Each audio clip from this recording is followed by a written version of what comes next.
nos dois planos da vida. Nossa gratidão também a Jesus pelas dádivas desse dia. Aos benfeitores espirituais aqui presentes, nosso carinho, nossa gratidão. Assim, queridos irmãos e irmãs, unidos no mesmo pensamento, no mesmo sentimento de amor e gratidão, vamos iniciar a reunião doutrinária da noite de hoje. Que Jesus nos abençoe e nos dê a sua paz. Que assim seja. Temos conosco hoje novamente nossa querida irmã Carla Ribeiro, uma das profícuas trabalhadoras da nossa casa, grande cooperadora, que nos vai trazer um tema muito importante, uma fala do Mestre Jesus, que é: não se turbe o vosso coração. Bem-vinda, Carla. Obrigada. Somos todos seus. Boa noite a todos. Não se turbe o vosso coração, acho que todos receberam, né? O primeiro parágrafo desse texto diz assim: não se turbe o vosso coração, credes em Deus, crede também em mim. Na casa de meu pai há muitas moradas. Se não fosse assim, eu vou-lo teria dito, pois vou preparar-vos lugar. E, se eu for e vos preparar lugar, verei outra vez e vos levarei para mim mesmo, para que, onde eu estiver, estejais vós também. Mesmo vós sabeis para onde eu vou e caminheis o caminho, sem problemas. Eu vi que tinha uma coisa que acontecendo. Acontece. Não, mas de jovem também, muito tranquilo. Então, gente, eu li esse trecho porque esse trecho que é a base, né, que é o início do título, ele se encontra no capítulo 3, há muitas moradas na casa do meu pai, do Evangelho segundo o Espiritismo. Ele é uma breve introdução do que Jesus conversa com os discípulos, né? Mas eu não vou falar das casas habitadas, das moradas habitadas do Senhor. Eu vou para outro lugar. Eu vou me ater a não se turbe o vosso coração, credes em Deus e crede em mim. É sobre isso que eu vou falar com vocês hoje. Mas eu acho que é importante destacar que também essa frase ela é introdutória a esse capítulo do Evangelho, porque essa fala acontece num momento muito difícil para os apóstolos, porque essa fala foi feita pouco antes da prisão de Jesus e consequente morte. Então era um momento em que os discípulos estavam muito inseguros e ansiosos com o que eles não sabiam o que ia acontecer e como ficaria sem a presença física de Jesus. E aqui, Jesus, quando traz essa questão para os discípulos, de forma alguma ele está falando de uma forma rígida. Antes, pelo contrário, é um aconselhamento amoroso, né? Dirigido a corações sensíveis, ainda em processo de amadurecimento espiritual, porque ele compreendia que os seus apóstolos estavam em amadurecimento espiritual, assim como nós também estamos em amadurecimento espiritual.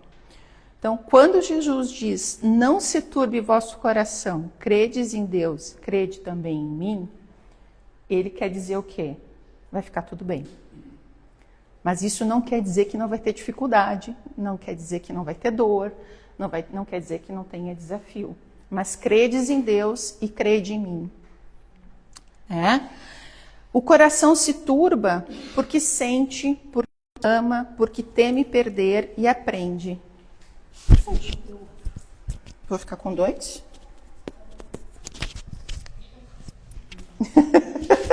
Se escondeu de ti. O coração se turba porque sente, ama, teme perder e aprende pouco a pouco a confiar. Porque nós somos espíritos em evolução. Nosso coração ainda teme, nosso coração ainda aprende a confiar. E era disso que Jesus falava. Ele falava a corações imperfeitos, a espíritos imperfeitos, que necessitam entender e também construir a sua fé, mediante os desafios e mediante a aprendizagem que ele trouxe para nós. Assim, à luz do Espiritismo, a turbação do coração, ela não é um pecado nem um fracasso espiritual, muito antes, pelo contrário, é esperado. Por que é esperado? Porque estamos em evolução. De frente a situações difíceis, todos nós sentimos a turbação do nosso coração. Ficamos com medo diante de situações que nunca aconteceram ou que se repetem e que a gente sabe a dor. Ficamos ansiosos por não saber o que vai acontecer diante de uma situação nova. Assim como os discípulos também ficaram ansiosos no momento que perceberam que o mestre não estaria mais na sua presença física para auxiliá-los. Porque eles estavam também sendo aprendizes e eles não foram escolhidos à toa, mas eles também estavam numa condição muito tranquila, porque a qualquer situação o mestre estava por perto, de alguma forma. É a expressão do espírito em evolução, em luta entre a confiança nas leis divinas e o apego às ilusões do controle. Porque nós temos essa ilusão de que nós controlamos as coisas, nós temos a ilusão que nós podemos controlar tudo e manter as coisas do jeito que a gente quer. E aí vem a vida e faz o quê? Dá uma rasteira. E aí a gente toma um susto, se apavora e pergunta, mas por que Deus foi isso comigo? Eu sou uma trabalhadora da casa espírita, eu não mato cachorro como teve aí, não bato nas pessoas, não faço maldade, por que isso acontece comigo? E aí Jesus diz, credes em Deus e credes em mim. Não vai faltar amparo, mas isso não quer dizer que não haverá os desafios. E ele entende que nós passamos por esse processo devido à nossa condição humana, frágil e de sermos temerosos. Pela nossa ignorância espiritual, para nós é muito mais fácil a gente se apegar a coisas que são mais palpáveis. É muito mais fácil eu entender que isso aqui é uma mesa porque eu consigo sentir do que eu imaginar, por exemplo, que aqui nesse salão não estão só vocês. Que atrás de vocês tem um imenso... Esqueci, palco? Anfiteatro, obrigada. Eu olhei para a Ana, que a Ana já... um anfiteatro com muito mais irmãos desencarnados também assistindo essa palestra. Mas eu não estou vendo. A Ana tá. Quer dizer, eu brinco com a Ana, mas quem tem mediunidade ostensiva consegue ver. Né? Eu não tenho nada, só consigo ver isso aqui mesmo e o que eu consigo tocar, eu sei que eu vou olhar e vou sentir. Então, na nossa experiência humana, nós acreditarmos em algo que é subjetivo, que é imaterial, que é impalpável, é difícil. Nós, por exemplo, aqui na Casa Espírita, vocês não vão ver imagens de Maria, de Jesus, coisas nesse sentido, que em outras religiões tem. Não é uma crítica a ter ou não ter.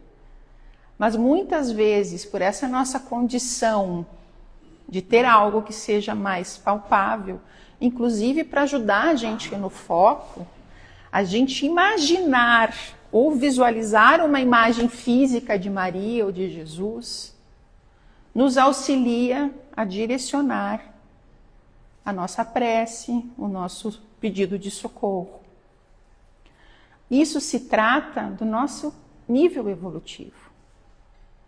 Porque a gente precisa ter algo que faça sentido dentro daquilo que a gente vive hoje, dentro daquilo que a gente sabe. É como dizer, senta num lugar que eu não enxergo a cadeira. Você não vai sentar. Ou você vai sentar assim. Até você criar confiança. E o que Jesus diz, senta, fica tranquilo, senta que tem cadeira para te segurar. É difícil para a gente conceber isso. É muito difícil da gente dar conta. Né? E falo gente me incluindo, muito bem incluída nesse lugar. Né? Então, nós temos medo daquilo que nós não vemos.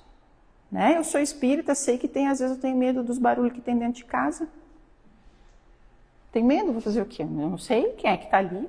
Se for minhas gatas, se alguém entrando de verdade, ou se é um espírito, como é que eu vou saber?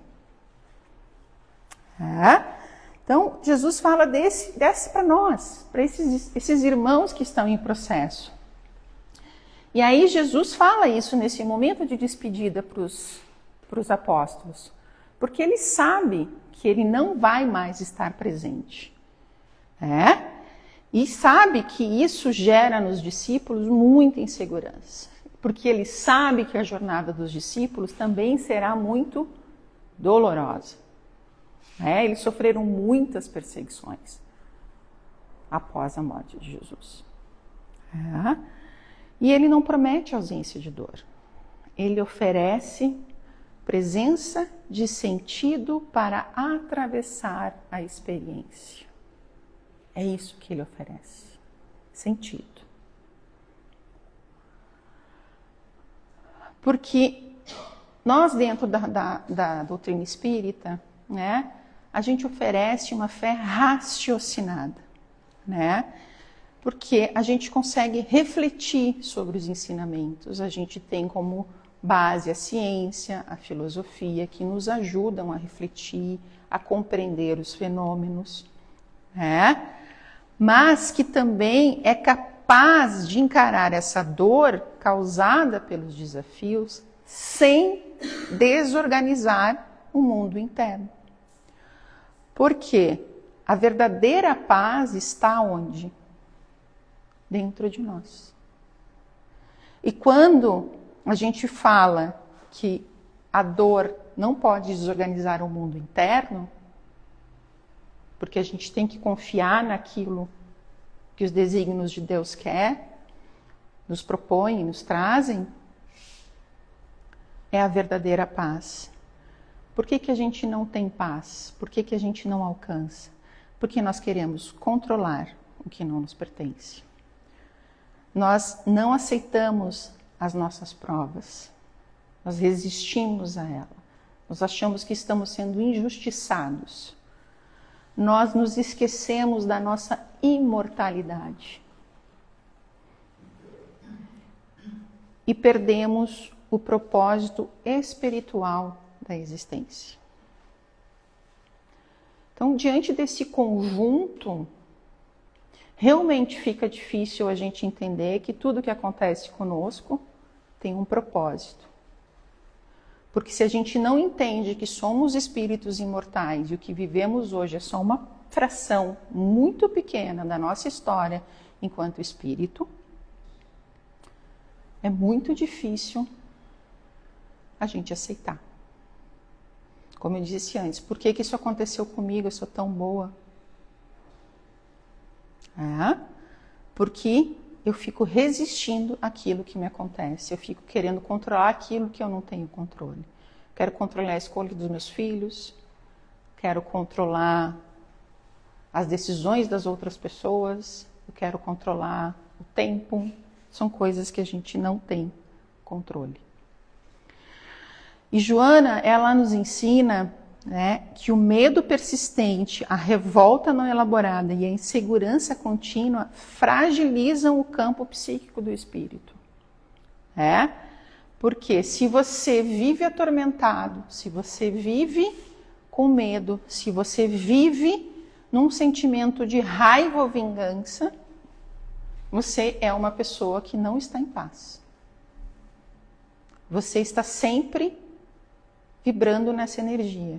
E quanto mais você vibra nessa energia, mais você atrai essas coisas negativas para você.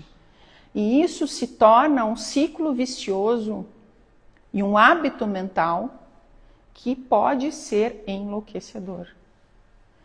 Que te trava enquanto evolução espiritual e que te gera um sofrimento, ele prolonga um sofrimento, e isso Emmanuel também traz. A vingança prolonga um um sofrimento desnecessariamente. Mas aí entra uma questão que a gente tem que lembrar. Essa escolha é de quem? Quem que decide viver na energia da vingança? Quem que decide viver na raiva? Quem que decide se revoltar contra o mundo diante de alguma dificuldade que nos acontece? É Jesus? Somos nós. Por isso que a Joana traz, né, e Jesus também recomenda a questão da higiene mental, a higiene espiritual. O que eu estou pensando? O que está passando pela minha cabeça? Como eu me senti perante aquela situação? Qual foi a emoção e o sentimento que veio diante daquela cortada que o cara me deu no trânsito? Como foi que eu ouvi aquela conversa com o chefe? A gente tem que aprender, e a Joana traz isso muito bem, a reconhecer em nós as nossas emoções. Porque sentir medo, sentir raiva, sentir amor, sentir ódio faz parte. E as emoções, elas têm uma função. Elas servem para dizer como nós estamos nos sentindo em determinados ambientes. Então, se em determinado ambiente eu sinto medo, significa o quê? Algo está despertando um alerta, eu tenho que olhar se tem alguma coisa que está me gerando risco. Se eu estou andando num carro com alguém bêbado dirigindo em alta velocidade, é natural que eu sinta medo. O que eu posso fazer perante isso? Para esse carro que eu quero descer. Ter raiva diante de alguma coisa que no momento pode parecer injusto é perfeitamente natural. A questão é que isso serve para nos mostrar como nós nos sentimos e a partir daí fazer um movimento que pode gerar diferença. Não ficar preso nesse lugar de medo, de raiva, de vingança, de tristeza. As emoções, elas servem para fazer esse ciclo. Ela entra e sai. Elas têm que só passar, porque elas só vieram para nos comunicar. Só. Não dá para conter. Elas têm que fluir. Como é que a gente pode fazer isso? Na higiene mental. Refletindo no que aconteceu no dia, como eu me senti, como eu reagi. E assim a gente vai treinando o nosso espírito e os nossos pensamentos para sair desse ciclo vicioso negativo. E é importante destacar que quando se fala não se turbar, não é anestesiar sentimentos, nem silenciar o sofrimento, ou aceitar injustiças e abusos. É não se fixar nessa revolta, não se enraizar no desespero, não transformar a dor em ressentimento permanente. A serenidade proposta por Jesus é ativa e construída com esforço íntimo. Que foi o que eu falei. Ela vem, ela tem que passar. Ela não pode ficar. Mas ela é ativa. Ela é ativa de quem? Ela é nossa.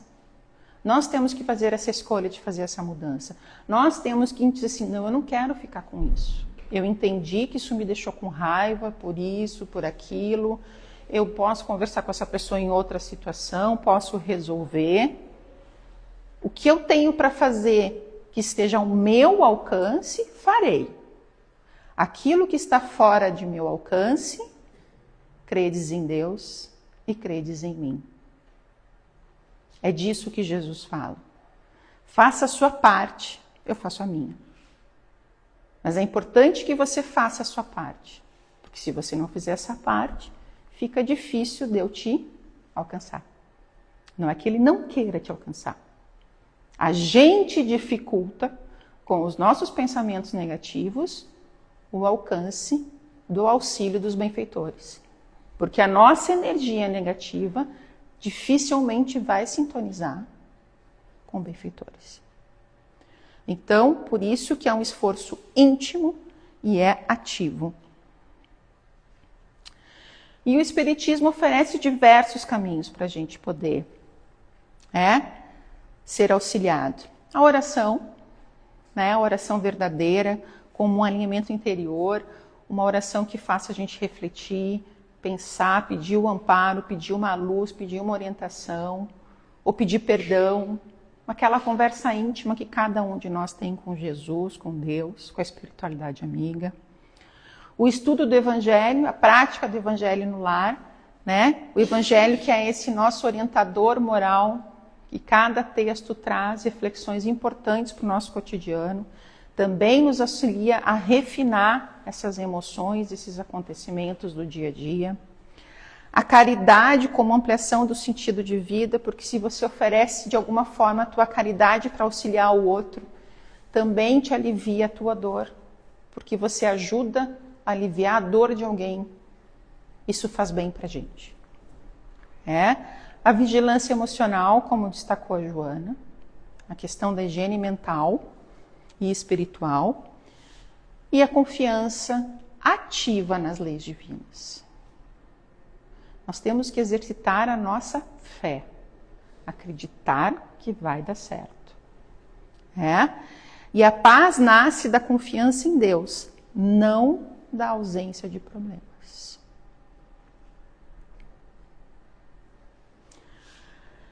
E no mundo de hoje, que vivemos com uma ansiedade constante, medo do futuro, excesso de cobranças, conflitos silenciosos, turbam muitos os corações. Não à toa que a gente tem aí a depressão e a ansiedade ganhando os primeiros lugares em afastamentos profissionais e também de busca.